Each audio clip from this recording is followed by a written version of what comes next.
இந்த நாளிலும் கூட ஒரு வேத பகுதியை நாம் வாசிக்கும்படியாக நாம் கேட்கலாம். வேதத்தில் பார்க்கும் பொழுது அநேக நேரங்களிலே ஆண்டவர் உவமைகளாக பேசுகிற சம்பவங்களை நாம் அநேக நேரங்களில் நாம் பார்க்கிறோம். அநேக சம்பவங்கள், அநேக உவமைகளை குறித்து நாம் பார்க்கிறோம். தம்முடைய சீஷர்களோடும் சரி, அதை பொதுமக்களோடும் கூட ஆண்டவர் பேசும் பொழுது அநேக இடங்களிலே ஆண்டவர் அநேக விஷயங்களை, காரியங்களை, கதைகளாக ஆண்டவர் சொல்லியிருக்கிறதை நாம் பார்க்கிறோம். அதை போலவே இன்றைக்கு நாம் பார்க்க போகிற ஒரு வேத பகுதி, இன்றைக்கும் சரி சகோதரி அவர்கள் பகிர்ந்து கொண்ட அந்த விஷயத்திலும் கூட அந்த பகுதியை அவர்கள் கோடிட்டு காண்பித்தார்கள். சமீபத்தில் கூட ஒரு ஊழியக்காரை பார்க்கக்கூடிய ஒரு சூழ்நிலை ஏற்பட்டது. அந்த நேரத்திலும் கூட அவர்களும் இதே ஒரு காரியத்தை, இதே வசனத்தை அவர்கள் சொல்லி அவர்கள் பேசினதை நான் மிகவும் அது ஆச்சரியமாக எனக்குள்ளே தோன்றினது. ஆனால் இன்றைக்கு அந்த வேத பகுதி எதற்காக சொல்லப்படுகிறது என்பதை நாம் புரிந்து கொள்ளும்படி கர்த்தர் நமக்கு கிருபை தருவாராக. மத்தேயு எழுதின சுவிசேஷம் 25ஆம் அதிகாரம் 14ஆம் வசனத்திலிருந்து ஒரு சில வசனங்களை எடுத்து உங்க வாசிங்க.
போதும். கர்த்தருடைய பரிசுத்த நாமத்திற்கு ஸ்தோத்திரம் உண்டாவதாக. இந்த வேத பகுதி நமக்கு மிகவும் ஒரு பிரபலமான ஒரு வேத பகுதி என்று பார்க்கிறோம். நம்முடைய சபையில் கூட அநேக செய்திகள், தாளந்துகளை, அதாவது ஊமைகளை குறித்து நாம் பார்த்திருக்கிறோம். கடந்த சில வாரங்களுக்கு முன்பாக கூட கல்யாண வஸ்திரத்தை குறித்ததான செய்தி நாம் கேட்டோம். மிகவும் ஆச்சரியமான ஒரு வேத பகுதி என்று பார்க்கிறோம். அதை குறித்து நம்ம சபையின் யூடியூப் சேனலில் அதனுடைய செய்தி போடப்பட்டிருக்கிறது, கல்யாண வஸ்திரம் என்று சொல்லி. ஆகவே அதை நீங்கள் என்ன செய்யுங்கள், பார்த்து உங்களுடைய நண்பர்களுக்கும் உறவினர்களுக்கும் அதை அனுப்பி தாருங்கள். அந்த செய்தி அவர்கள் கேட்கும்படி அவர்களுக்கு நீங்கள் அவர்கள் அனுப்பி தரும்படியாக உங்கள் பட்சமாக நான் கேட்டுக்கொள்கிறேன். இந்த வேத பகுதி நமக்கு அநேக நேரங்களில் நாம் கேட்டிருக்கிற ஒரு வேத பகுதி என்று பார்க்கிறோம். உவமைகளை குறித்து நாம் பார்க்கும் பொழுது ஆண்டவர் என்றைக்குமே உவமைகளாக பேசும் பொழுது அதை நாம் புரிந்து கொள்ள வேண்டும் என்பதற்காக பேசினார் என்பது போல நமக்கு தோன்றும். ஆனால் நீங்கள் உண்மையை ஆராய்ந்து பார்ப்பீர்கள் என்றால், வெளி இடங்களிலே ஆண்டவர் ஜனத்தோடு இருக்கும் பொழுது பேசும் பொழுது உவமைகளாக பேசுகிறீர் என்று சீஷர்கள் அவரிடத்தில் கேட்கிறார்கள். அந்த உவமைகளின் விளக்கத்தை ஆண்டவர் தம்முடைய சீஷர்களுக்கு தனியாக இருக்கும் பொழுது அவர்களுக்கு விளக்குகிற காரியத்தை நாம் பார்க்கிறோம். காரணம் என்னவென்றால், உவமைகள் நமக்கு வெளிப்படையாக நமக்கு ஒரு பெரிய ஒரு விஷயத்தை விளக்குவது போல நமக்கு காணப்பட்டாலும், உவமைகள் இயேசு கிறிஸ்து பயன்படுத்துவதற்கு ஒரே காரணம் என்னவென்றால், அதிலே அவர் மறைத்து வைத்திருந்தார். உவமைகள் நமக்கு விளக்குவதற்கல்ல, அதிலே மறைப்பொருள்கள் உண்டு என்பதை ஆண்டவர் சொல்ல வருகிறார். கர்த்தருடைய பரிசுத்த நாமத்திற்கு ஸ்தோத்திரம் உண்டாவதாக. ஒரு கதை நாம் சொல்லி விளக்குவோம் என்றால், அந்த கதை சொல்லப்படுகிற ஒரு காரியத்திற்கு, ஒரு வார்த்தைக்கோ, ஒரு சொல்லப்படுகிற ஒரு நோக்கத்திற்கு என்ன விளக்கத்தை கொடுக்கும். ஆனால் இங்கே சொல்லப்படுகிற உவமைகளை நீங்கள் தொடர்ந்து கவனித்து பார்ப்பீர்கள் என்றால், 10 கன்னிகைகளை குறித்து இதற்கு முன்பாக இருக்கிற வசனங்களை நாம் வாசிக்கிறோம். இங்கே பார்க்கும் பொழுது தாளந்துகளை குறித்து வாசிக்கிறோம். இன்னும் பல இடங்களிலே நாம் பல காரியங்களை நாம் வேதத்திலே வாசிக்கிறோம், உவமைகளை வாசிக்கிறோம். ஆனால் இதை நாம் புரிந்து கொள்ளும்படியாக நாம் என்ன செய்ய வேண்டும்? கடந்து போகிறவர்களாக இருக்கணும். நாம் உவமைகளை குறித்து நாம் பார்க்கும் பொழுது, அல்லது ஒரு கதை நாம் சொல்லும் பொழுது, ஒரு விளக்கத்தை கொடுக்கும் பொழுது, அந்த கதை நம்ம அதை புரிந்து கொள்ளும்படியாக, நம் சொல்ல வருகிற விஷயத்தை புரிந்து கொள்ளும்படியாக அந்த கதை சொல்லப்படுகிறது அன்றி அந்த கதையில் நடக்கிற சம்பவத்தை அப்படியே நாம் எடுத்துக்கொள்ளக்கூடாது.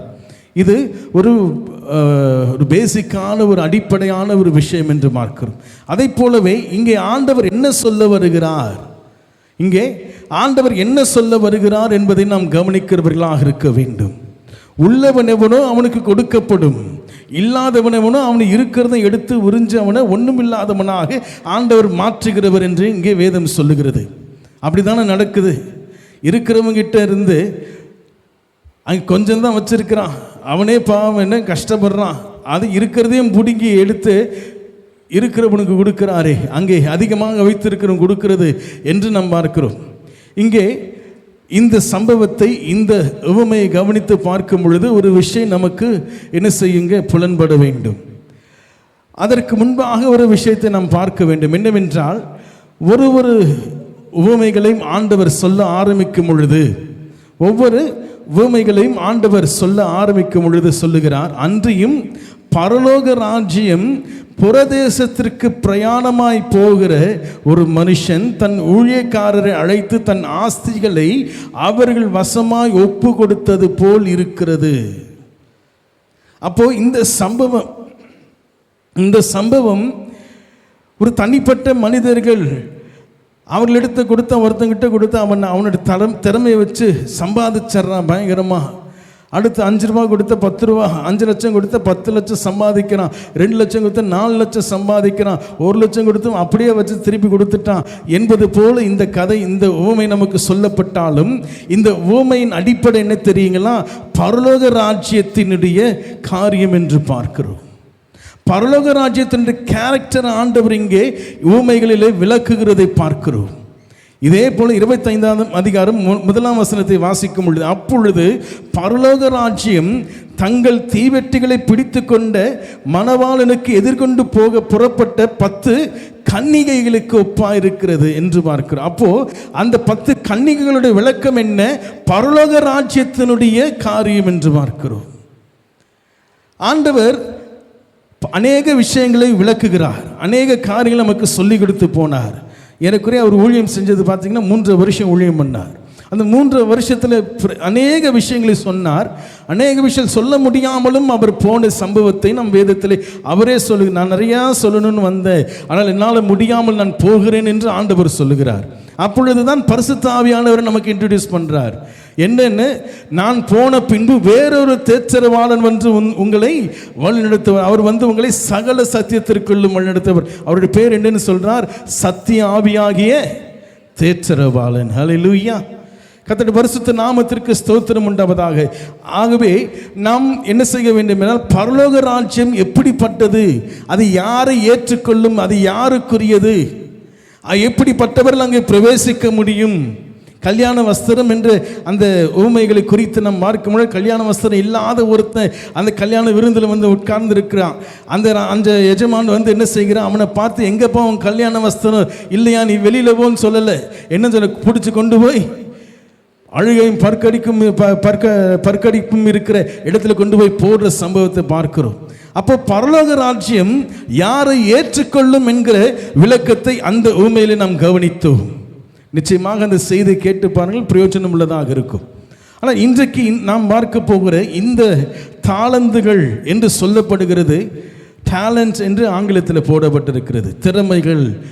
அப்போ ஒரு எஜமான் என்ன செய்கிறார், ஒரு மனுஷன் ஊருக்கு பிரயாணம் பண்ண போகிறான். அவன் வைத்திருக்கிற பணத்தை, அவன் வைத்திருக்கிற தாளந்துகள் என்ன கொண்டு போய் 5 தாளந்து கொண்டு போய் ஒரு மனுஷங்கிட்ட கொடுக்குறான். அடுத்து 2 தாளந்து கொண்டு போய் இன்னொருத்தங்கிட்ட கொடுக்குறான். வேதம் சொல்கிற அவரவருடைய திறமைக்கு தக்கதாக அங்கே தாளந்துகள் கொடுக்கப்படுகிறது என்று பார்க்கிறோம். ஒருத்தங்கிட்ட ஒரே ஒரு தாளந்து கொடுக்கப்பட்டது. கர்த்தருடைய பரிசுத்த நாமத்திற்கு ஸ்தோத்திரம் உண்டாவதாக. இந்த ஊமையிலே ஆண்டவர் உங்களுக்கு எனக்கு என்ன சொல்ல வருகிறார் என்பதை நாம் புரிந்து கொள்ள வேண்டும்.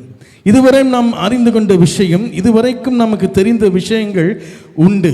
என்னவென்றால், ஒருவனுக்கு ஒரு பொறுப்பு கொடுக்கப்படுகிறது, அல்லது ஒருவனுக்கு இந்த அளவில் ஒரு நல்ல ஒரு பணத்தை கொடுத்து அவங்ககிட்ட ஒரு 10 லட்சம் கொடு பிஸ்னஸ் பண்ணி அது பெரிய, அதை என்ன செய்வான், டபுள் ஆக்குவான், அதை ட்ரிபிள் ஆக்குவான் என்று சொல்லி என்ன செய்வாங்க, சில பேர் கொடுப்பாங்க. அப்படி போல இந்த வேத வசனத்தை நீங்களும் நானும் நினைத்து கொண்டிருக்கிறோம். அப்படிதான் சொல்லியும் கொடுக்குறாங்க. ஒரு விஷயத்தை உங்களுக்கு கொடுக்குறாருன்னா நீங்கள் அதை என்ன செய்யணும், பெருக பண்ணணும். அதற்கு ஆண்டவர் வந்து கொடுத்து பெருக பண்ணணும் அவசியம். இந்த உலகத்திலேயே நமக்கு என்னங்க இருக்கிறது, இந்த உலகத்திலே பணம் சம்பாதிப்பது எப்படி என்று இன்றைக்கு ஜனங்கள் என்ன செய்கிறார், சொல்லி கொடுத்து கொண்டு இருக்கிறார்கள். அதற்கென்று என்ன செய்கிறாங்க, கான்ஃபரன்ஸ் வைக்கிறாங்க. அதற்கென்று அங்கே நம்ம பார்க்கிறோம், நமக்கு ஆலோசனைகள் கொடுக்குறாங்க. இதில் போய் இன்வெஸ்ட் பண்ணுங்க, அதில் இன்வெஸ்ட் பண்ணுங்க, எஸ்ஐபியில் இன்வெஸ்ட் பண்ணுங்கன்னு சொல்லி பல காரியங்கள் நமக்கு சொல்லப்படுகிறது. நம்மளை குறித்து சொல்லவே தேவையில்லை, எப்படினா சேர்த்து வைக்கலாம் பணத்தை அப்படின்றது நம்முடைய எண்ணம்லாம். நம்ம சம்பாதிக்கிறதுல இந்திய அரசாங்கம் கூட முன்பாக இருந்த ஃபினான்ஸ் மினிஸ்டர் கூட சொல்லுவார், அவர் பேர் ஞாபகம் இல்லை, 30% உன்னுடைய வருமானத்தில் நீ சேர்த்து வைக்க வேண்டும் அப்படின்னு சொல்லுவாங்க. காரணம் என்னவென்றால், இந்த பணத்தை குறித்ததான விஷயத்தில் உங்களுக்கு எனக்கும் பரலோகத்திலிருந்து ஒரு இறங்கி வந்து இதை சேர்த்து வை, இதை டபுள் பண்ணி வை, நீ டபுள் பண்ணாமல் அப்படியே வச்சிருந்தா ஆண்டவர் ஒன்று எடுத்துருவார் அப்படின்ற விஷயத்தில் ஆண்டவர் இந்த வசனத்தை பேசவில்லை. கர்த்தருடைய பரிசுத்த நாமத்திற்கு ஸ்தோத்திரம் உண்டாவதாக. அதிக நேரம் இல்லாததுனால கொஞ்சம் வேகமாக நாம் இது கவனிக்கும்படி கர்த்தர் கிருபை தருவராக. நம்மோடு கூட சேர்ந்து ஒரு சில நிமிடங்கள் இந்த வேத வசனத்தை நாம் கவனிப்போம். பரிசுத்த ஆவியானவர் நம்மோடு கூட இடைப்படுவாராக. ஹல்லேலூயா. கர்த்தருடைய பரிசுத்த நாமத்திற்கு ஸ்தோத்திரம் உண்டாவதாக. இங்கே பார்க்கிற இந்த தாளந்துகள் ஒவ்வொரு மனிதனுக்கும் கொடுக்கப்படுகிறது. 3 பேரை குறித்து வாசிக்கிறோம், 3 பேரை குறித்து பார்க்கிறோம். 5 தாளந்து என்று சொல்லும் பொழுது, தாளந்து என்றால் அது ஒரு கனமான ஒரு பொருள் என்று சொல்லுங்க. ஒரு உதாரணத்திற்கு ஒரு 5 கிலோ ஒரு தாளந்து அப்படின்னு சொல்லுவாங்க. அப்போ ஒருத்தனுக்கு 25 கிலோ கொடுக்கிறார், ஒருவனுக்கு 10 கிலோ கொடுக்கிறார், ஒருவனுக்கு 5 கிலோ கொடுக்கிறார். அப்படி போலதான் தாளந்துகள் கணக்கிடப்படுகிறது. வேதத்திலும் சரி, நீங்கள் பார்ப்பீர்கள் என்றால் அது குறித்து நாம் பார்க்கலாம். கர்த்தருடைய பரிசுத்த நாமத்திற்கு ஸ்தோத்திரம் உண்டாவதாக. ஆனால் இந்த உவமையை ஆண்டவர் சொல்லும் பொழுது, இதை கதை என்று சொல்லும் பொழுது, இது கதையாக நமக்கு ஜோடிக்கப்பட்டிருந்தாலும் கணக்கு கேட்கிறவர் ஆண்டவர் என்று என்ன செய்கிறது, நமக்கு இங்கே சொல்லப்படுகிறதை பார்க்கிறோம். 100க்கு 100 உண்மை.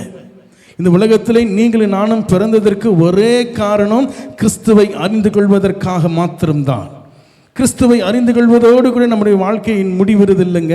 கிறிஸ்துவை அறிந்திருக்கிற மற்றவர்களுக்கு கிறிஸ்துவை குறித்து நாம் சொல்லுகிறவர்களாக, பிரசங்கிக்கிறவர்களாக, சுவிசேஷத்தை அறிவிக்கிறவர்களாக, சாட்சிகளை சொல்லுகிறவர்களாக நீங்களும் நானும் என்ன செய்யப்பட்டிருக்கிறோம், தேவனுடைய பிள்ளைகளாக அழைக்கப்பட்டிருக்கிறோம். அல்லேலூயா. முன்னோடிகள் நம்முடைய திருச்சபை ஏறக்குறைய 2000 ஆண்டுகளாக கிறிஸ்துவின் பணியை, கிறிஸ்துவின் சுவிசேஷத்தை என்ன செய்கிறார்கள், எத்தனையோ தேவ மனிதர்கள் என்ன செய்கிறார்கள், தங்கள் ஜீவனையும் பார்க்காமல் கிறிஸ்துவுக்காக வாழ்ந்தவர்கள் என்று பார்க்கிறோம். நம்முடைய சீஷர்களை குறித்து கவனித்து பார்க்கும்போது 12 பேர், ஒருத்தர் போனார், அதன் பின்பு இன்னொருத்தர் ஆட் பண்ணப்பட்டார். 12 பேரும் என்ன செய்தார்கள், கிறிஸ்துவின் சுவிசேஷத்திற்காக தங்கள் ஜீவனை இழந்து போனவர்கள். தொடர்ந்து பார்க்கிற அநேக தேவ மனிதர்களை குறித்து நாம் பார்க்கிறோம். கிறிஸ்துவுக்காக தனியாக நின்று கம்யூனிசம் நிறைந்த நாடுகளில் தேவனுக்காக வாழ்ந்த தேவ மனிதர்கள் எத்தனை பேர் நமக்கு தெரியும். அவருடைய சாட்சிகள், அவருடைய ஆட்டோபயோகிராஃபிலாம் பார்த்தீங்கன்னா நமக்கு என்ன செய்கிறது, ஒரு உந்துதல் கொடுக்கிறது. ஆமாம், கிறிஸ்துவுக்காக நான் என்னவானாலும் நான் பரவாயில்லை. பவுல் அழகா சொல்றார், நான் கிறிஸ்துவுக்காக நான் வார்க்கப்படுகிறேன் என்று. எத்தனை அருமையான ஒரு வார்த்தை! வார்க்கப்படுகிற விஷயம் சாதாரணமாக சொல்ல முடியாது நம்மால். கிறிஸ்துவின் சுவிசேஷத்திற்காக, கிறிஸ்துவின் பணிக்காக நீங்களும் நானும் நம்முடைய எல்லாம் என்ன செய்யும் என்றால் நம்மளிருந்து எடுத்துக்கொண்டே இருக்கப்படும். அதுதான் வார்க்க. ஊற்றிக்கிட்டே இருக்கணும். என்ன செய்யறது? அந்த தண்ணியை அந்த குடத்தில் ஊற்றிக்கிட்டே இருக்கிறது போல தான் நாம் கிறிஸ்துவுக்காக வார்க்கப்பட்டு கொண்டே இருக்கணும். ஹல்லேலூயா! அதற்காக தான் ஆண்டவர் நம்மை அழைத்தார். சும்மா சாதாரணமாக போய் நின்றக்கூடாது. சும்மா சாதாரணமாக நானும் நிற்கிறேங்க, நானும் செய்கிறேங்க, அப்படி அல்ல. கிறிஸ்துவை அறிந்து கொண்டு கிறிஸ்துவை நாம் பிரசங்கிக்கிறவர்களாக இருக்க வேண்டும். கர்த்தருடைய பரிசுத்த நாமத்திற்கு ஸ்தோத்திரம் உண்டாவதாக. இங்கே சொல்லப்படுகிற இந்த உவமையை எதற்காக ஆண்டவர் சொன்னார் என்கிற ஒரு விஷயத்தை நாம் கவனி. எதற்குங்க? பரலோக ராஜ்யம் எப்படிப்பட்டது? இன்னைக்கு பல பேருடைய எண்ணம், பல பேருடைய கேள்வி, பரலோகம்னா எப்படி இருக்குன்னு தெரியலையே, பரலோகம்னா எப்படி இருக்கும் பார்க்கலையே. அநேக பேர் தரிசனங்களில் பார்த்திருக்கிறார்கள், சொப்பனங்களில் பார்த்து அநேக விஷயங்களை வெளிப்பாடுகளாக சொல்லியிருக்கிறார்கள். ஆனால் தனிப்பட்ட ரீதியிலே பரலோகம் எப்படிப்பட்டது என்பதை நீங்கள் நானும் என்ன செய்யணும்? ஆராய்ந்து பார்க்கணும். அவர்கள் சொன்ன காரியங்கள் எல்லாம் ஓகே, ஒரு பக்கம் இருக்கட்டும். அவர்கள் சொன்ன சொப்பனங்கள், அவர்கள் கண்ட தரிசனங்கள், அவர்கள் கண்ட எல்லா விஷயங்களும் குறித்து ஒரு பக்கம் இருக்கட்டும். ஆனால் நம்முடைய சத்திய வேதம் பரலோகத்தை குறித்து என்ன சொல்லுகிறது என்பதை ஒவ்வொரு கிறிஸ்தவனும் புரிந்து கொள்ளணும். இல்லை என்றால் பரலோகத்தை குறித்ததான எண்ணம் தவறாக நமக்கு போய்விடும். இன்னைக்கு பரலோகத்தை குறித்ததான காரியத்தில் பல விஷயங்களில் கிறிஸ்தவம் இன்றைக்கு தவறிக்கொண்டிருக்கிறது. அதை சொல்லி நமக்கு நேரம் போகிறது தேவையில்லை. ஆனால் பரலோகம் எப்படி இருக்கிறது, எப்படிப்பட்டது, யாரை ஏற்றுக்கொள்ளும், யார் பரலோகத்திற்கு போக முடியும் என்ற விஷயத்தெல்லாம் ஆண்டவர் இந்த உவமைகளிலே ஆண்டவர் அடக்கி வைத்திருக்கிறார். கர்த்தருடைய பரிசுத்த நாமத்திற்கு ஸ்தோத்திரம் உண்டாவதாக. அப்போ பரலோக ராஜ்யம் யாரை ஏற்றுக்கொள்ளும், யாரை அனுமதிக்கும், அதுதான் சொல்றார். ராஜாவின் சந்தோஷத்துக்குள் பிரவேசி. யாரங்க? டபுள் பண்ணி வச்சிருக்கிறான். 5 கிலோ 5 தாளந்து வாங்கினோம், 10 தாளந்தாக என்ன செய்கிறோம்? வியாபாரம் பண்ணி அதை சேர்த்து வைத்திருக்கிறான், அதை அதிகரித்து வைத்திருங்க. 10 தாளந்து கொண்டு போய் கொடுத்தவனே ராஜாவுக்கு ஒரே, அந்த எஜமானுக்கு ஒரே சந்தோஷம்.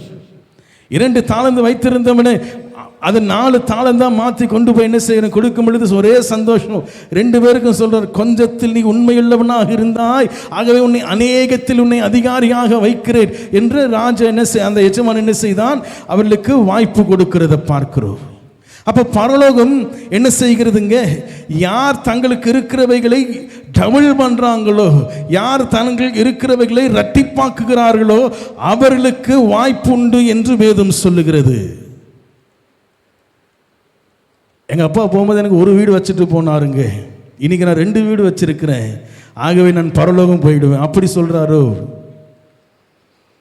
அல்லது எங்கள் அப்பா போகும்பொழுது எனக்கு 1 கோடி வச்சுட்டு போனார், சேர்த்து வச்சுட்டு போனார், இன்னைக்கு நான் சம்பாதிச்சு 2 கோடி வச்சிருக்கிறேன் அப்படின்றவன பரலோகத்தில் நமக்கு இடம் உண்டோ?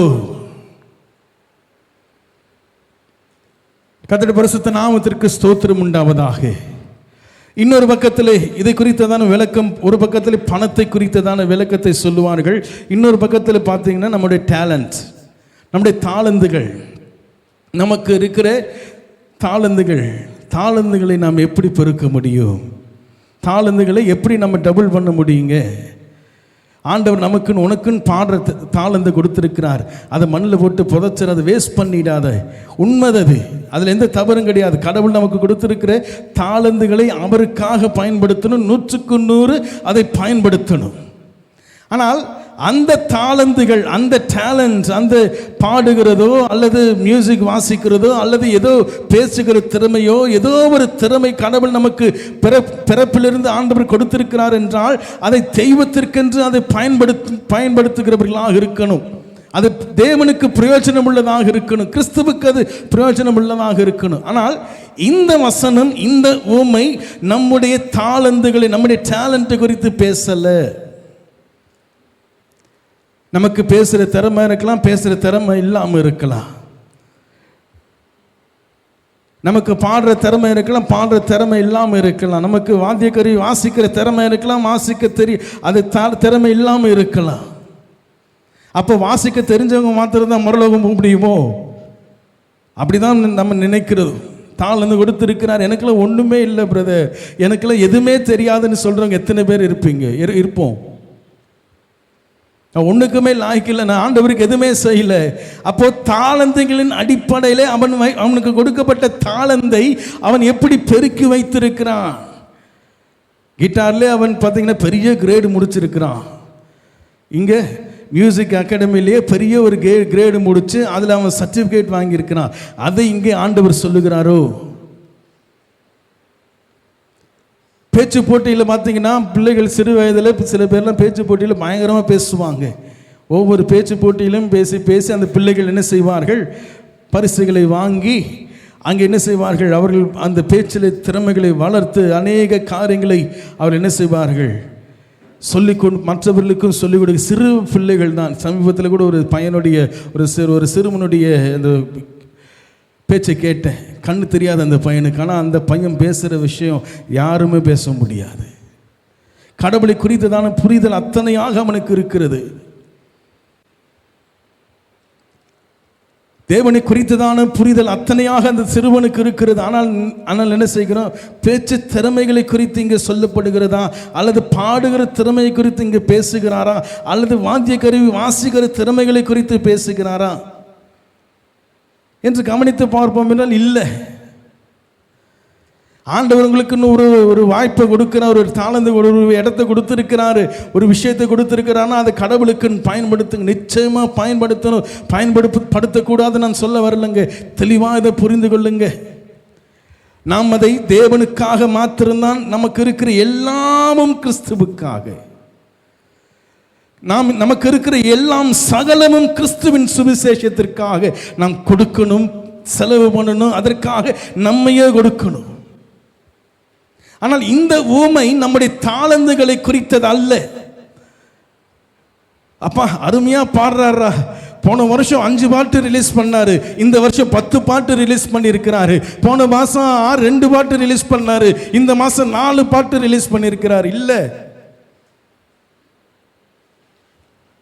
பரலோக ராஜ்யம் யாரை ஏற்றுக்கொள்கிறது, யார் அக்செப்ட் பண்றது? அப்ப தாளந்து இருக்கிறவங்கள போயிட்டு தாளந்து இல்லாத நீங்களும் என்னங்க பண்றது? உங்களுக்கு எனக்கு யார் நமக்கு உட்காந்து காலையில் டெய்லி உட்காந்து நமக்கு இதுதான் இல்லாட்டி பாடலை சொல்லி கொடுக்குறேன்னு சொல்லி நமக்கு சாதகம் பண்ணி இதை பண்ணுன்னு ஆரம்பித்தா நம்ம எப்போ வீட்டு வேலை செய்கிறது, எப்போ நம்ம மற்ற விஷயங்களை பார்க்கிறது? அப்போ அடிப்படையாக நாம் தெரிந்து கொள்ள வேண்டிய ஒரு விஷயம் என்னவென்றால், முதலாவது இது பணத்தை குறித்து பேசல. ஆண்டவர் இந்த ஊமையை பேசும் பொழுது உனக்கு இவ்வளவு லட்சம் இருக்கிறது, இவ்வளவு வசதி இருக்கிறது, அதை கடவுளுக்காக நீ பயன்படுத்து அப்படின்னு சொல்ற விஷயம் 100க்கு 100 உண்மை. அதை கடவுளுக்கு பயன்படுத்தணும். ஆனால் இங்கே அவர்கள் கொடுக்கப்பட்டிருக்கிற தாளந்துகளை அவர்கள் பெருக்கி 5 கொடுக்கிறாரு, அதை 10 மாத்துறாங்க, 2 கொடுக்கிறாரு, அதை 4 மாத்திர, ஒருத்தன் அப்படியே வச்சிடறான். அப்போ ஆண்டவர் இங்க சொல்ல வருகிறதை நீங்களும் நானும் புரிந்து கொள்ள வேண்டும். பரலோக ராஜ்யம் என்ன செய்கிறதுங்க, உங்களுக்கு எனக்கும் தாளந்தை கொடுத்திருக்கிறது. இப்படி யோசிச்சா நமக்கு புரியும். பரலோக ராஜ்யம் உங்களுக்கு எனக்கு தாளந்துகள் கொடுத்திருக்கிறது. அந்த தாளந்துகளை நீங்களும் நானும் எவ்வாறு அவைகளை நாம் பயன்படுத்தி கொண்டிருக்கிறோம், எவ்வாறு அதை பெருக்கிக் கொண்டிருக்கிறோம். என்ன தாளந்து அது? பணம் பார்த்தோம் இல்லைன்ட்டோம். நம்முடைய திறமைகளை குறித்து இங்கே பேசுறாரு. இல்லை, திறமைகள் மனிதனுக்கு மாறும். அப்போ நல்லா பாடுறவனை ஆண்டவர் மேலே பரலோகத்தில் வைப்பார். ஒன்றும் தெரியாதவனை ஆண்டவர் என்ன செய்வார், ஓரம் ஒதுக்கி வச்சிருவார் போல. அப்படி இல்லை. ஆரம்ப நாட்களில் நான் மியூசிக்கெலாம் பயங்கரமாக வாசித்தேன் பிரதர் ஆண்டவருக்காக. இப்போ வேலை இதெல்லாம் காரியத்தில் என்னால் செய்ய முடியல, ஆனால் சபைக்கு மாத்திரம் ஒழுங்காக போயிட்டுருக்கிறேன் அப்படின்னு சொல்கிறவங்களுக்கு பரலோகம் இல்லை என்பது போல நமக்கு தோன்றும். இது இவனுக்கு இவ்வளோ தாளந்து இருக்கிறது, இவ்வளோ டேலண்ட் இருக்கிறது, இவனுக்கு இது உலகம் பார்க்கிற விஷயம். இது யாருக்கு டேலண்ட் இருக்குது அவனை மாத்திரம் தான் மேலே உயர்த்தி கொண்டே போகும். யாருக்கு டேலண்ட் ஜாஸ்தி அவனை தான் ஸ்மார்ட்டாக ஒர்க் பண்ணுறானோ அவனை தான் கொண்டு போய் உலகம் என்ன செய்ய மேலே தூக்கி வைக்கும். ஒன்றும் தெரியாதுன்னு கொண்டு போய் என்ன செய்வாங்க, அவனுக்கு ப்ரொமோஷனும் கொடுக்க மாட்டாங்க, இன்க்ரிமெண்ட்டும் கொடுக்க மாட்டாங்க, நீயே வேலை விட்டு போ அப்படின்னு சொல்லி அனுப்பிச்சி விடுவாங்க. இப்பொழுது இருக்கிற டெக்னாலஜிகளுக்கு ஏற்ற மாதிரி என்ன செய்யணுமா தன்னை மாற்றிக்கொள்ள வேண்டும் என்று இன்றைக்கு இருக்கிற நிறுவனங்கள் கம்பெனிகள் என்ன செய்கிறார்கள் சொல்லி கொண்டு இருக்கிறார்கள் தங்களுடைய கம்பெனியில் வேலை செய்கிற எம்ப்ளாயீஸுக்கு. உன்னை நீ இப்போ இருக்க லேட்டஸ்ட்டாக இருக்கிற விஷயங்களுக்கு உன்னை நீ என்ன செய்யணும், தகுதிப்படுத்திக்கணும், உன்னை அப்கிரேட் பண்ணிக்கணும், அப்படி ரிவைஸ் பண்ணிக்கணுன்றாங்க. அப்போ தாளந்துகள் என்றைக்குமே என்ன செய்யாதுங்க, ஒரு ஒரு முடிவுக்கு வராதது. அது மாறிக்கொண்டே இருக்கும். மனிதனுக்கு மனிதன் அது வேறுபட்டு கொண்டு இருக்கும். அப்போ இங்கே தாளந்துகளை குறித்து பேசுகிறாரா ஆண்டவர் பார்த்தோன்னா இல்லை.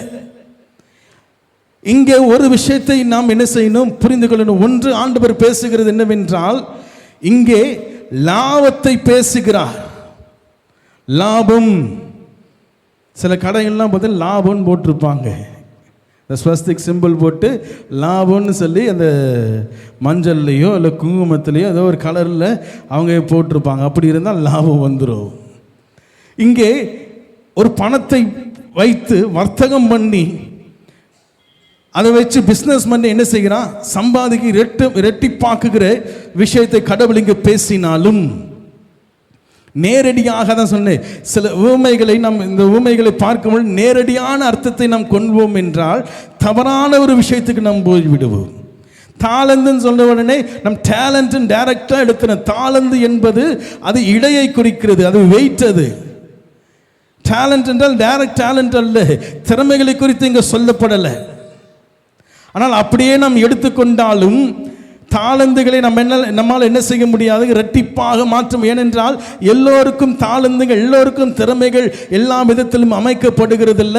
அவர்கள் வீட்டின் சூழ்நிலைகளை பொறுத்து, பெற்றவர்களை பொறுத்து சிறு வயதிலிருந்தே பாடலுக்கு என்ன செய்கிறாங்க, சங்கீதம் படிக்கிற பிள்ளைகள் உண்டு, சிறு வயதிலிருந்து கீபோர்ட் படிக்கிற பிள்ளைகள் உண்டு.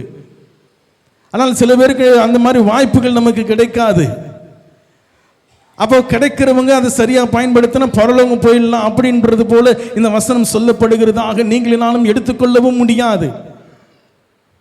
சொல்லுகிற காரியங்களை ஆம் என்று அப்படியே எடுத்துக்கொள்ளாதீங்க. வீட்டில் சென்றதை இந்த காரியங்கள், இந்த வேத வசனத்தை தியானித்து பாருங்கள். இதை குறித்து நீங்கள் என்ன செய்ய சிந்திக்கிறவர்களாக இருக்கணும். ஆமாம் பிரதர் சொல்லிட்டார், ஆமாம் இப்படி தான் எடுத்துட்டு போகக்கூடாது.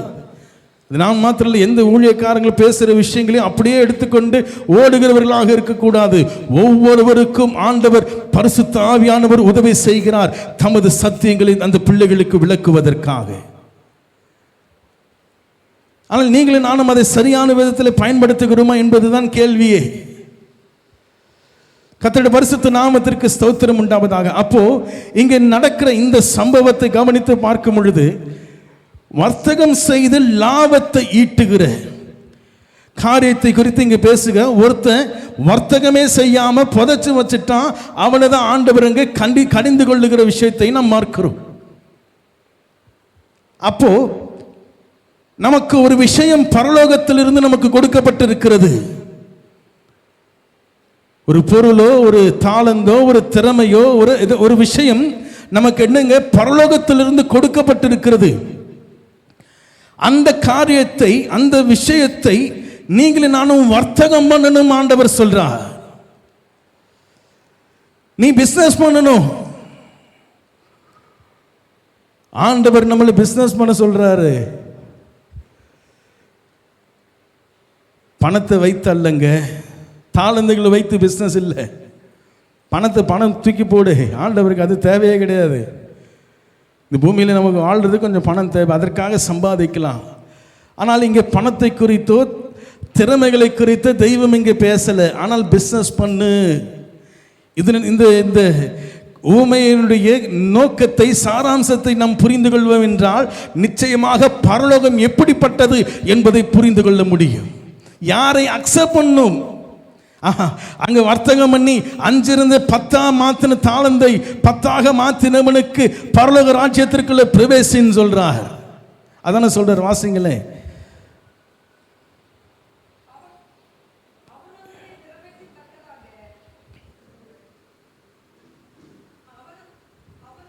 இருபத்தொன்னு வாசிங்க.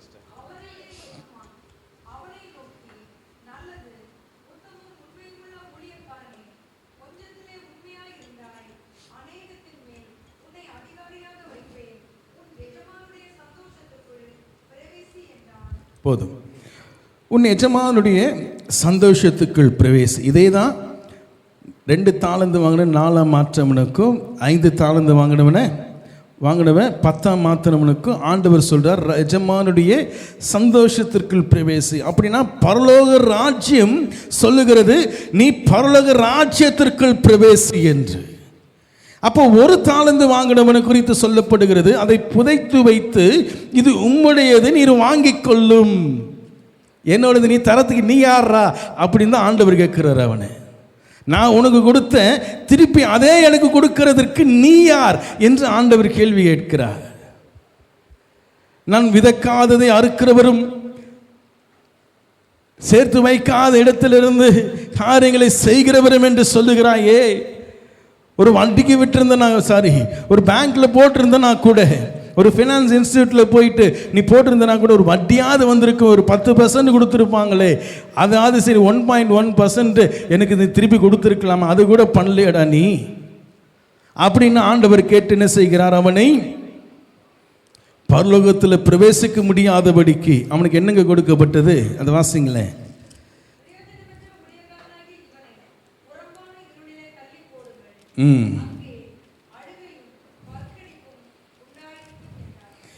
இது இது இது பார்க்கும்போது அநியாயமாக இருக்குது. 3 பேர் சும்மா உட்காந்துட்டு இருக்கிறாங்க. 3 பேருக்கும் ஒரு எஜமான் என்ன செய்கிறேன், பணம் கொடுக்குறாரு. வாங்கிட்டு அவங்க போயிருக்கலாம். ஆனால் திரும்பி நான் கணக்கு கேட்பேன்னு சொல்கிறாரு. திருப்பி கணக்கு கேட்கும் பொழுது 2 பேர் அதை சம்பாதிச்சு அவனுடைய திறமையை வச்சு அவன் என்ன செய்கிற சம்பாதிச்சு பிஸ்னஸ் பண்ணி அதை 2ஆம் பெருக்கி வச்சிருக்கிறான், இரட்டிப்பாக வச்சிருக்கிறான்.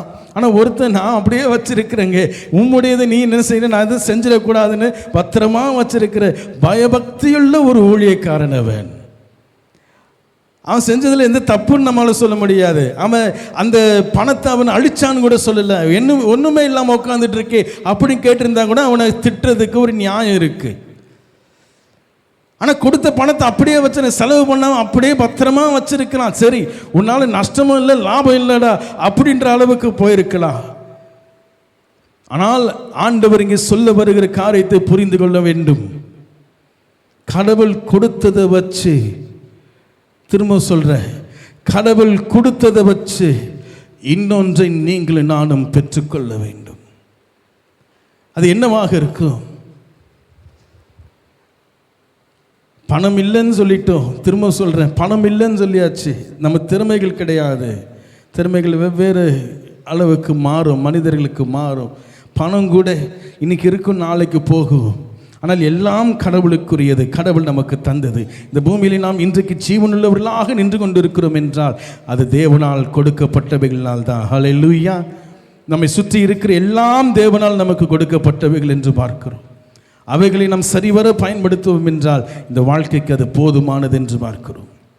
கடவுள் தெய்வம் யாரையும் என்ன செய்யல, சோம்பேறியா படைக்கல, உழைக்கும்படியான ஆற்றலை மனிதனுக்கு கொடுத்திருக்கிறார். ஆகவே தான் சொல்றார், பறவைகளுக்கு இந்த ஆற்றல் கிடையாது. எதுங்க? உழைக்கிற ஆற்றல் பறவைகளுக்கு கிடையாது. வேலை செய்கிற ஆற்றல் பறவைகளுக்கு கிடையாது. வேலை செய்கிற ஆற்றல், உழைக்கிற ஆற்றல் பூக்களுக்கு கிடையாது, காட்டு புஷ்பங்களுக்கு கிடையாது. ஆனால் நீ விசேஷித்தவன். ஏனென்றால் உன்னால விதைக்க முடியும், அறுக்க முடியும், வேலை செய்ய முடியும். காலையில் எழுந்து கலப்பை பிடிச்சிக்கிட்டு நீ என்ன செய்ய முடியும்? வயலுக்கு போக முடியும். ஆஃபீஸுக்கு பேகை மாட்டிட்டு போய் சம்பாதிச்சு பணத்தை வாங்க முடியும். அப்போ மனுஷன் அந்த சிருஷ்டிகளை காட்டில் நம்மை விசேஷித்தவர்கள் என்றால் நீங்கள் நானும் தேவனால் என்ன செய்யப்பட்டிருக்கிறோம்? படைக்கப்பட்டவர்கள் மாத்திரமல்ல, நாமே வேலை செய்யக்கூடிய ஆற்றலை கடவுள் நமக்கு, தெய்வம் நமக்கு கொடுத்திருக்கிறார் என்று இந்த வேதம் சொல்லுகிறது. அது சரி. அப்போ இந்த தாளந்துகள், இந்த தாளந்து என்று சொல்லப்படுகிறது என்ன?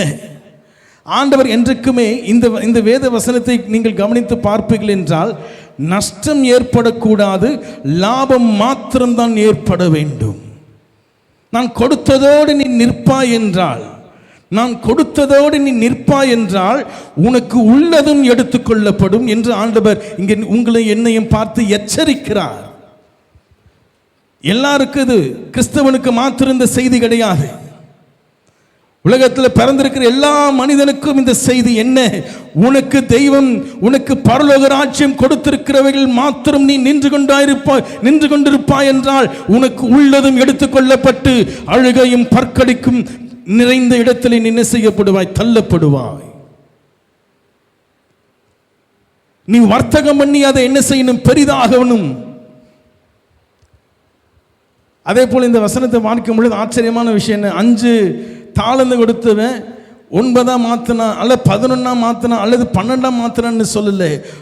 5 தாளந்து வாங்கினவன் 10 மாத்திரான், 2 தாளந்து வாங்கினவன் 3 மாத்தினா, அல்லது 5 மாத்தினான்னு சொல்லல, 4 மாத்தினான்னு சொல்றது. காரணம் என்னென்றால், கொடுக்கப்பட்ட தாளந்தை விட இன்னொரு மடங்கு அவன் பெற்றிருக்க வேண்டும். சரியாக ஈடாக இன்னொரு தாளந்தை அவன் பெற்றிருக்க வேண்டும். 10 கிலோ இங்க அப்படின்னா அவன் சம்பாதித்ததும் 10 கிலோவாக இருக்கணும். அப்ப ஆண்டவர் என்ன சொல்ல வருகிறார்? ஆண்டவர் நமக்கு என்ன இந்த விஷயத்தில் நமக்கு சொல்லும்படியாக இருக்கிறார்? ஒருவேளை கேட்டவன் இதுதானா பிரதர் அப்படின்னு உங்களுக்கு தோன்றலாம். ஆனால் இவ்வளவு நாள் இது குறித்து நாம் சிந்திக்கவில்லையே, இவ்வளவு நாள் இதை குறித்து நாம் யோசிக்கவில்லையே. கடவுள் தெய்வம் உங்களுக்கு எனக்கும் இந்த உலகத்தில் நமக்கு இந்த வாழ்க்கை நமக்கு கொடுத்ததற்கு ஒரே காரணம் இதற்காக மாத்திரம்தான். வர்த்தகம் என்று சொல்லுகிறாரே, எத்தனை வருஷங்க வர்த்தகம் பண்ண முடியும்?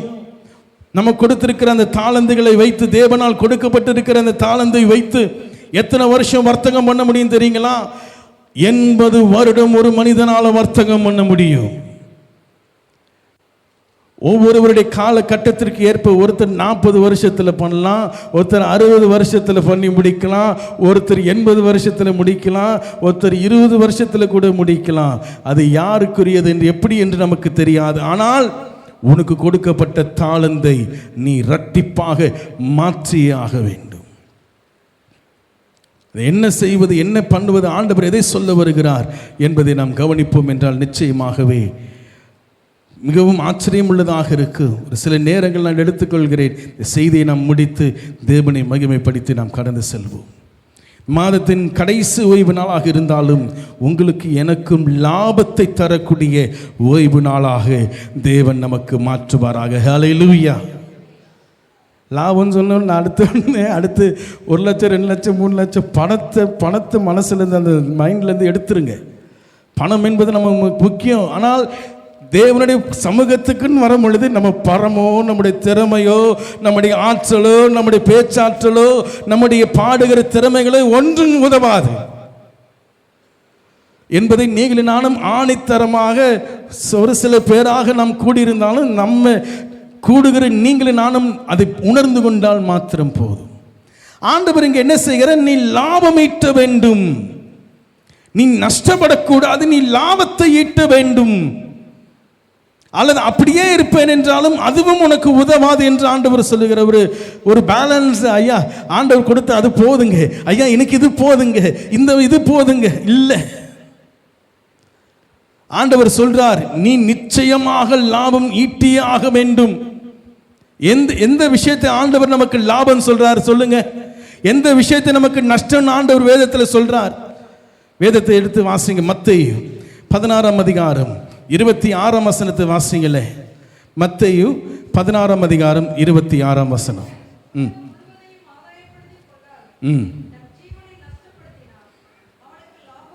ஹல்லேலூயா.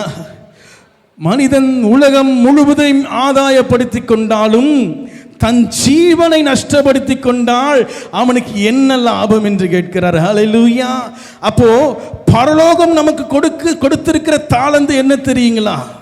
பரலோகம் நமக்கு பிதாவாகிய தேவன் அல்லது எஜமான் நமக்கு கொடுத்திருக்கிற தாளந்து என்ன தெரியுமா?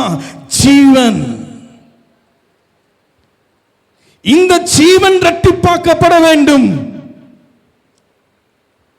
இந்த மாம்சம் நமக்கு தேவன் நமக்கு கொடுத்திருக்கிறது. சிறு வயதிலே வயிற்றுக்குள்ள இருக்கும் பொழுதே தேவன் நம்மை முன்குறித்தார் என்று வேதம் சொல்லுகிறதே.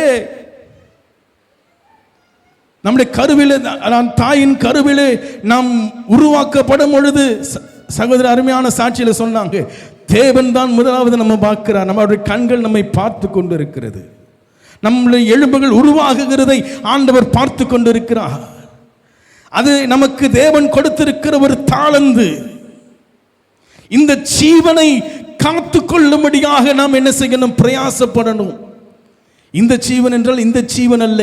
இந்த ஜீவனை காத்து கொள்ளும்படியாக நாம் பிரயாசப்படுவேன் என்றால் இழந்து போவேன்.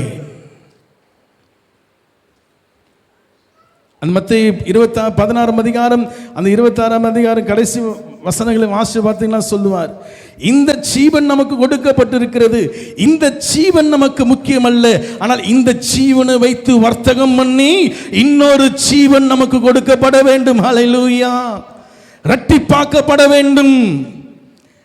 ஆகவேதான் பார்க்கிறார், உனக்கு ஒரு ஜீவன் கொடுத்து இந்த ஜீவனை வைத்து இன்னொரு ஜீவனை சம்பாதித்தாயே, எஜமானுடைய சந்தோஷத்துக்குள் பிரவேசி. இரண்டு தாளந்து அவங்கிட்ட போக நிற்கிறான் அந்த எஜமான். உன்னிடத்தில் ஒரு ஜீவனை கொடுத்த அந்த ஜீவனை வைத்து அதை ரெட்டிப்பாகி இன்னொரு ஜீவனை வைத்திருக்கிறாய். ராஜாவின் சந்தோஷத்துக்குள் பிரவேசி. ஒரு ஜீவன் கொடுத்த கிட்ட வந்து பார்க்கிறார், எங்கப்பா இன்னொரு ஜீவன்? இல்லைங்க சொல்றார். அதை பிடுங்கி 10 தாளந்து உள்ளவனிடத்தில் கொடுத்தது போல உனக்கு இருக்கிற ஜீவனும் போய்விடும். அழுகையும் பற்கடிப்பும் நிறைந்த அந்த வாழ்க்கையில் நீ அமைக்கப்படுவாய். நீ சோம்பலா இருக்கிறாய், நீ சோம்பேறியா இருக்கிறாய் நீ என்று சொல்லி அவனை திட்டினதற்கு காரணம் என்ன? இந்த ஜீவனை வைத்து இன்னொரு ஜீவனை பெற்றுக்கொள்ள வக்கில்லாதவன் அவன். ஆகவே ஆண்டவர் அவ்வளோ கோபம் வருது. நமக்கு கொடுக்கப்பட்டிருக்கிற இந்த ஜீவன் எப்படிப்பட்ட ஜீவன் தெரியுங்களா? டெம்பரவரி, தற்காலிகமானதே. இந்த ஜீவனை வைத்து நித்திய ஜீவனை பெற்றவன் தான் ராஜாவின் சந்தோஷத்திற்குள் பிரவேசிக்க முடியும். ஹல்லேலூயா! அப்போ நமக்குள்ள இருக்கிற ஜீவன் டெம்பரவரி, ஆனால் இந்த ஜீவனில் இருக்கும் பொழுதுதான் நித்திய ஜீவனுக்குரிய பாதையை மனிதன் தெரிந்து கொள்ள முடியும். இந்த ஜீவன் இல்லாமல் நித்திய ஜீவனுக்குள்ளே நம்மால் பிரவேசிக்க முடியாது. இந்த ஜீவனும் பிதாவினிடத்திலிருந்து வந்ததுதான். கர்த்தருடைய பரிசுத்த நாமத்திற்கு ஸ்தோத்திரம் உண்டாவதாக. அப்போ ஆண்டவர் நமக்கு இந்த ஊமையின் மூலமாக சொல்ல வருகிறது என்னவென்றால், உனக்கு ஒரு தாளந்து நான் கொடுத்திருக்கிறேன், உனக்கு ஒரு ஜீவனை கொடுத்திருக்கிறேன். அந்த ஜீவனை வைத்து நித்திய ஜீவனுக்குரிய வாசலை, நித்திய ஜீவனை நீ என்ன செய்ய வேண்டும்? பெற்றுக்கோ. ஆகவேதான் டபுள் பண்றார். ஆகவேதான் டபுளாக அங்கே 5 10ஆகவும் 2 4ஆகவும் மாற்றப்படுகிறது. வேறு விதத்தில் மாறி இருக்கிற இந்த வசனம் வேற மாதிரி போயிருக்கு. அப்படி இல்லை. நாம் தேவனை வர்த்தகம் பண்ண வேண்டும் என்றால் நம்ம யார்கிட்ட வர்த்தகம் பண்ணணும்? நீங்கள் நானும் யார்கிட்ட போய் நீங்க வர்த்தகம் பண்ண முடியும்? இந்த ஜீவனை வைத்து நித்திய ஜீவன் உள்ளவரிடத்திலே நீங்கள் நானும் வர்த்தகம் பண்ண வேண்டுமா? கரங்களை தட்டி நான் தேவனை மகிமைப்படுத்தலாமா? ஹல்லேலூயா! கிறிஸ்து ஒருவர் தான் சகலவற்றுக்கும் நித்திய ஜீவனுக்கும் காரணவர். அவர் ஒருவர் மாத்திரம்தான். இந்த ஜீவனை வைத்து கிறிஸ்துவின் ஜீவனுக்குள்ளாக நாம் என்ன செய்யணும்? மறைக்கப்படணும். அதுதான் ஆண்டவர் லவ் என்றார். உலகம் முழுவதையும் ஆதாயப்படுத்தி கொண்டாய், எல்லாற்றையும் செய்து கொண்டாய், பணத்தை வைத்திருக்கிறாய், ஆசைகளை வைத்திருக்கிறாய், சொத்துக்களை வைத்திருக்கிறாய், திறமைகள் உனக்கு உண்டு, பூமியின் உயர்ந்த ஸ்தானங்களில் ஏறி வந்து கொண்டிருக்கிறாய். ஆனால் உனக்கு இருக்க வேண்டிய நித்திய ஜீவன் எங்கே? உனக்கு இருக்க வேண்டிய நித்திய ஜீவன் எங்கே என்று கேள்வி கேட்டு இல்லாதவனை புறம்பான இருளில் தள்ளப்படுகிறதும் இருக்கிறவனை தேவனுடைய ராஜ்யத்திற்குள் சேர்க்கப்படுகிறது தான் இந்த ஊமை நமக்கு சொல்லுகிறது. ஹல்லேலூயா! அப்ப ஜீவனை நாம் யாரோடு கூட வர்த்தகம் பண்ணி பெற்றுக்கொள்ள முடியும்? நீ காசு கொடுத்தலாம் அதை வாங்க முடியாது. நீ காசு கொடுத்தலாம் நித்திய ஜீவனை பெற்றுக்கொள்ள முடியாது. உன் திறமைகளை காட்டி நித்திய ஜீவனை நீ பெற்றுக்கொள்ள முடியாது. ஆண்டவரே, என்னை பரலோகத்தில் விட்டீங்கன்னா நான் ஓயாதொனியா உம்மை பாடிக்கொண்டே இருப்பேன், உம்மை துதித்து கொண்டே இருப்பேன்னு சொல்லலாம். ஆனால் அதெல்லாம் முடியாதுங்க. 1 மணி நேரம் நின்று உன்னால பூமியில துதிக்க முடியல, பரலோகத்தில் நித்தியமா துதிக்கிற ஆளா நீ? 1 மணி நேரம் நின்று கடவுளை ஆராதிக்க முடியல, 2 மணி நேரம் உட்கார்ந்து தேவனுடைய சமூகத்தில் உட்கார்ந்து தேவனுடைய வார்த்தைகளை கேட்க முடியாத நீங்களும் நானும் பரலோகத்தில் போன உடனே மாத்திரம் எப்படி அந்த மாறுதல் ஏற்படும் என்று எனக்கு தெரியல. அப்ப ஆண்டவர் நமக்கு சொல்லுகிற விஷயம்,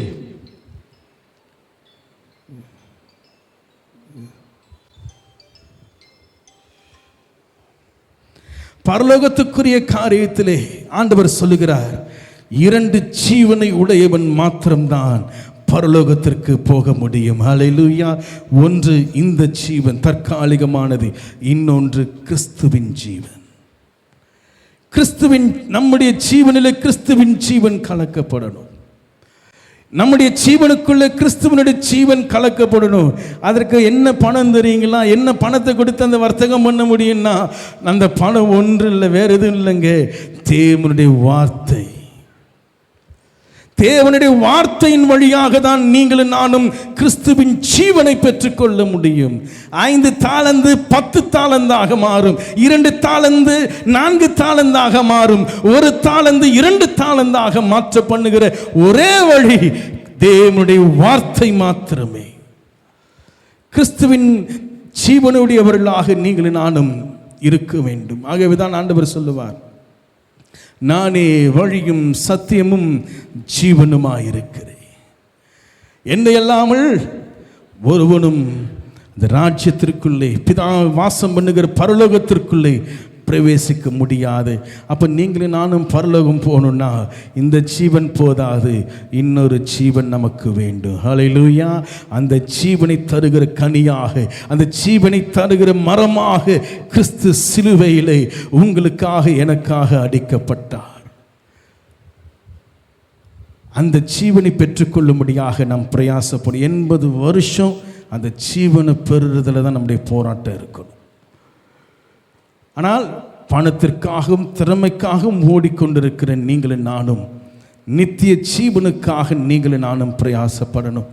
அதற்காக நாம் எதையும் செய்வதற்கு ஆயத்தம் உள்ளவர்களாக இருக்கணும். எங்கே போனாலும், எங்கே கூப்பிட்டாலும், எவ்வளோ தூரம்னாலும் தேவனுடைய வார்த்தை நாம் ஒவ்வொரு நாளும் நாம் கேட்கும் பொழுது கிறிஸ்துவின் ஜீவன் நமக்குள்ளே வளர்ந்து கொண்டிருக்கிறது. ஹல்லேலூயா. இன்றைக்கு விதையாக அது விதைக்கப்பட்டு கொண்டிருக்கிறது நமக்குள்ளே. ஒரு நாள் கிறிஸ்து வெளிப்படும் பொழுது நீங்களும் நானும் மத்தியாக ஐத்திலே கிறிஸ்துவோடு கூட நித்திய ஜீவன் பெற்றவர்களாக பரலோகத்திற்குள்ளே பிரவேசிப்போம். ஹல்லேலூயா. அந்த நாள் ரொம்ப தூரத்தில் இல்லை, ஆண்டவர் வருகிறார். ஹல்லேலூயா. சீக்கிரம் வருகிறார். ஹல்லேலூயா. எதோடு கூட வருகிறார்? நமக்கு ஜீவன் தரும்படியாக, நமக்கு ஜீவன் தருகிற கனியாக, ஜீவனோடு கூட நம்முடைய ஆண்டவராக இயேசு கிறிஸ்து வருகிறார். ஹல்லேலூயா. எழுந்து நிற்போம், ஆண்டவருக்கு நன்றி செலுத்துவோம். கேட்ட வசனத்தை மனதில் வைத்தவர்களாக, ஆம் ஆண்டவரே, உம்முடைய வார்த்தைகளுக்குள்ளாக ஆண்டவரே ஜீவன் உண்டு, அந்த ஜீவன் எங்களுக்குள்ளே பிரகாசிக்கும்படியாக எங்களுக்கு கொடுத்திருக்கிற இந்த வாய்ப்புக்காக நன்றி செலுத்துகிறோம். ஆண்டவரே, உமக்கு ஸ்தோத்திரம் ஸ்தோத்திரம் என்று சொல்லி தேவனை மகிமைப்படுத்துவோமா. ஹல்லேலூயா. உமக்கு நன்றி நன்றி நன்றி ஆண்டவரே, ஸ்தோத்திரம்.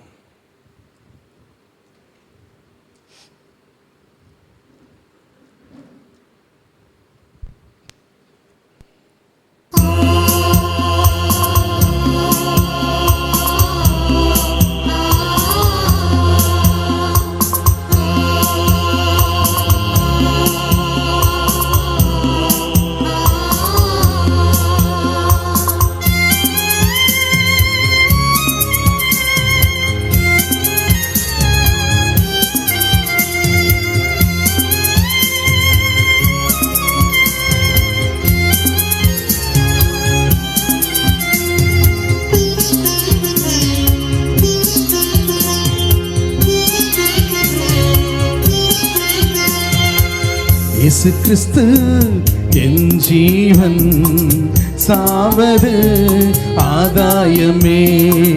இயேசு கிறிஸ்து என் ஜீவன், சாவது ஆதாயமே.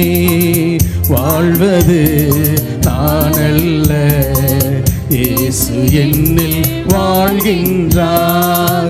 வாழ்வது நான் அல்ல, இயேசு என்னில் வாழ்கின்றார்.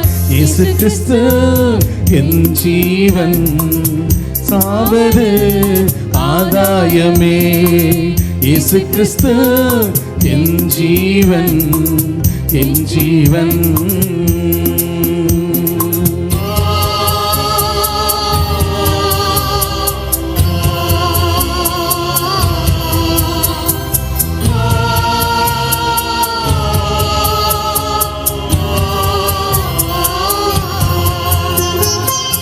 இயேசுவை நான் ஏற்றுக்கொண்டே, அவருக்குள் நான் வேர் கொண்டேன்.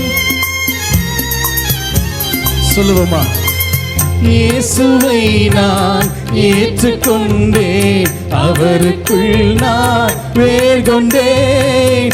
அவர் மேல் எழும்பும் கட்டடம் நான், அவர் மேல் எழும்பும் கட்டடம் நான். அசைவதில்லை, தளர்வதும் இல்லை, அசைவதில்லை, தளர்வதும் இல்லை. இயேசு கிறிஸ்து என் ஜீவன், சாவது ஆதாயமே.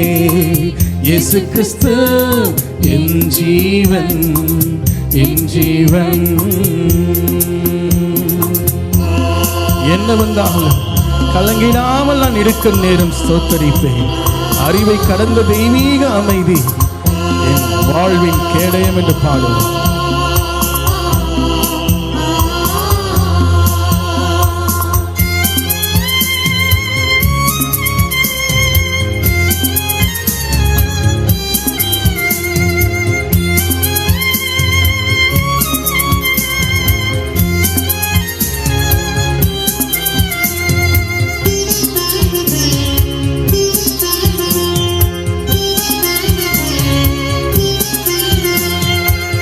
என்ன வந்தாலும் கலங்கிடாமல் இருக்க நேரம் ஸ்தோத்தரிப்பேன். என்ன வந்தாலும் கலங்கிடாமல் இருக்க நேரம் ஸ்தோத்தரிப்பேன். அறிவை கடந்த தெய்வீக அமைதி, அறிவை கடந்த தெய்வீக அமைதி. அடிமை வாழ்வின் கேடயமே, அடிமை வாழ்வின் கேடயமே. இயேசு கிறிஸ்து என் ஜீவன், சாவது ஆதாயமே. இயேசு கிறிஸ்து என் ஜீவன், என் ஜீவன். எனது ஜீவன் கிறிஸ்துவுடனே தேவனுக்குள் மறைந்திருக்கிறது. ஜீவன் கிறிஸ்து வெளிப்படும் நாளில் மகிமையில் நான் வெளிப்படுவேன். ஹல்லேலூயா. எனது ஜீவன் கிறிஸ்துவுடனே தேவனுக்குள்ளே மறைந்தது.